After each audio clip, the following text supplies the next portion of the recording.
ওম কর্মভেরি পিতৃত্বের অভিমানে স্ফীত হইয়া জগন্মাতার অংশসম্ভূতা জননী স্বরূপিণী নারীকে যে পরহস্তে সম্প্রদান করিয়াছে, সে গুরুতর অন্যায় করিয়াছে।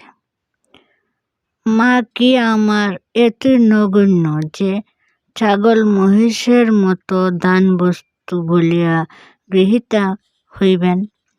এ যে আমার দুর্গতি নাশিনী মা, কুটি বজ্র নিনাদী সন্তানের জননী।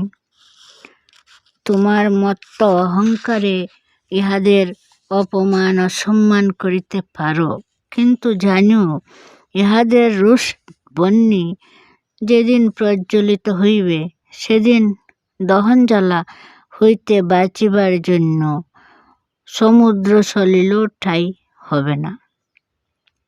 মায়ের জাতিকে এত ছোট্ট ভাবিও না, বরং শ্রদ্ধা করিতে শিখো। এই বলিয়া যে তোমার জীবন প্রদীপ যেমন ইহাদের জঠর যাতনার ইন্ধন না পাইলে জ্বলিত না, নিজের জীবনী শক্তিকে তিল তিল করিয়া রুষ্ট করিয়া ভগবানের আত্মবিকাশ বৈচিত্র্যের পূর্ণতা ঘটাইবার প্রেরণাও ইহাদের বাদ দিয়া লাভ করিতে পারিতে না। তোমাদের জীবন ভগবানের, তোমাদের কার্য ভগবানের, তোমাদের কর্মফল ভগবানের, আর সেই ভগবতী বুদ্ধি ওই মায়ের জাতি প্রাণের মধ্যে জাগাইয়া দিয়াছেন।